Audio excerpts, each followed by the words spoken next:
आप सभी का स्वागत है हमारे चैनल सत्य ज्ञान साधना में। आप सभी दर्शक जनों को हमारा नमस्कार। तो आज दर्शकों हम फिर से आपको एक दिलचस्प साधना बताते हैं, बड़ी लाभकारी शक्ति। यह दर्शकों गुलाबो देवी की साधना है। गुलाबो देवी भी एक लाभकारी और हर तरीके से कार्य करने वाली शक्ति है।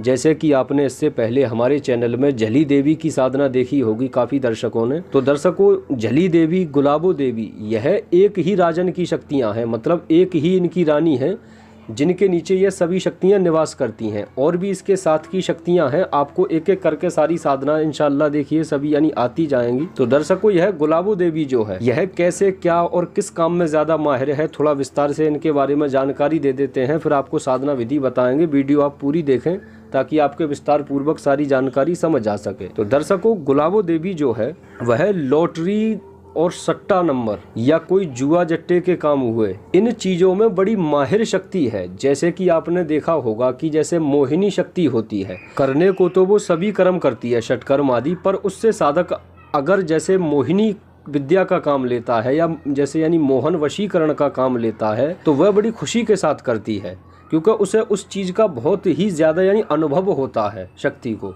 वैसे ही करके ये जैसे गुलाबो देवी है, इसे दड़ा सट्टा लॉटरी के नंबर बताने में बहुत ही ज्यादा तीक्ष्ण और क्लियर नंबर देने वाली शक्ति है। तो जो साधक हमारे सट्टा में, दड़ा जुआ में और शेष बाजारी में इन कामों में ज्यादा रुचि रखते हैं, काफी दर्शक फोन भी करते हैं कि गुरुजी कोई लाभकारी सी सट्टा साधना बता दो, तो उन दर्शकों के लिए हमारी सलाह यही रहेगी कि आप यह साधना करें, बड़ी उत्तम है।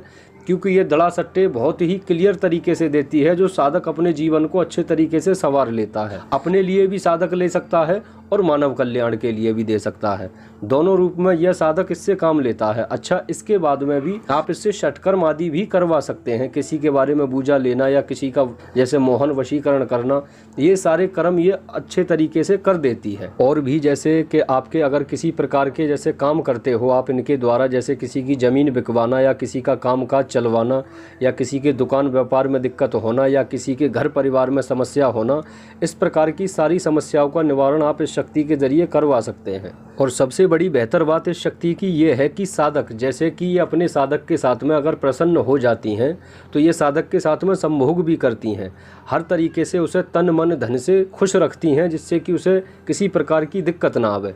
आप भी शक्ति का समय पर भोग लगाते रहें तो शक्ति भी खुश रहती है और साधक भी खुश रहता है, किसी प्रकार की कोई दिक्कत नहीं आती। और जैसे कि अगर यानी काफ़ी साधक पूछेंगे कि गुरुजी शादीशुदा लोग, तो शादीशुदा भी कर सकते हैं, उनकी बीवी को भी ये कोई दिक्कत नहीं देती, किसी प्रकार की कोई दिक्कत परेशानी नहीं होती। और साधनाओं में जैसे आपने देखा होगा कि हमने ही अपने चैनल में काफ़ी शक्ति इस प्रकार की बता रखी हैं कि जो कि साधक के साथ में विषय भोग करती हैं, तो उन शक्तियों की हम उस वीडियो में स्पष्ट बता देते हैं कि ये यानी बीवी को आपके पास रहने देगी या नहीं। तो इस शक्ति को आपके घर परिवार, बीवी बच्चों से किसी प्रकार की कोई दिक्कत परेशानी नहीं है। ये साधक के घर परिवार को अपना स्वयं का परिवार समझकर चलती है। साधक भी इसे समय पर अपने भोग लगाता रहे, जो कि किसी प्रकार की दिक्कत ना हो, तो साधक भी खुश रहता है और शक्ति भी प्रसन्न रहती है। अगर साधक से किसी प्रकार की कोई जैसे यानी ऊंच नीच हो भी जाती है तो साधक को ये छोड़कर चली जाती है। ये नहीं कि साधक को दिक्कत दे, परेशानी दे, नुकसान करे उसका, ऐसा कुछ नहीं होता। बहुत ही लाभकारी शक्ति है जो कि साधक की हर तरीके से तन मन से सहायता करती है। बाकी तो आप साधना करें, आप स्वयं चमत्कार देख लेंगे कि यहाँ वाकई बेहतर और जबरदस्त चीज है। तो दर्शकों चलिए आपको साधना विधि समझा देते हैं कैसे क्या करना है। आप इस साधना को 9 चंदी मंगलवार से शुरू करेंगे। 11 दिन की साधना विधि है। आप पहले 2-3 दिन पहले से, जैसे आपका मुहूर्त आने वाला है उससे 2-3 दिन पहले ब्रह्मचार्य का संकल्प ले लें, शुद्ध पवित्र रहें, प्याज लहसुन सभी चीज़ों का त्याग करना है। फिर कोई अपना यानी एकांत ऐसा रूम तलाश लें जो कि एकांत शांत माहौल हो, या जितना बेहड़ में होगा या जितना यानी आउटर में होगा उतना ही ज़्यादा उत्तम है। या कोई फिर इस टाइप का घर देख लें जिसमें काफ़ी समय से लोग रहते ना हो, क्योंकि इस प्रकार के शांत घर जो होते हैं वहाँ शक्तियाँ आकर के यानी साधक से अच्छे से बात भी करती हैं और रुक भी जाती हैं। क्योंकि सबसे बड़ी बात यह है कि साधक लोग ज़्यादातर सोचते हैं कि आबादी में साधना करें। शक्तियाँ जो होती हैं वे हमेशा यानी एकांत में यानी आना जैसे यानी चाहती हैं। तो साधक भी यही कोशिश किया करें कि जितना आप लोग आवाम से दूर जाकर साधना करेंगे उतना ये आपकी तरफ खींचते हैं, और जितना आप यानी आवाम और यानी आबादी में साधना करते हो उतना ये आपसे दूर होते हैं। आप साधना शुरू करने से पहले यह सभी सामान अपने तैयार कर लें।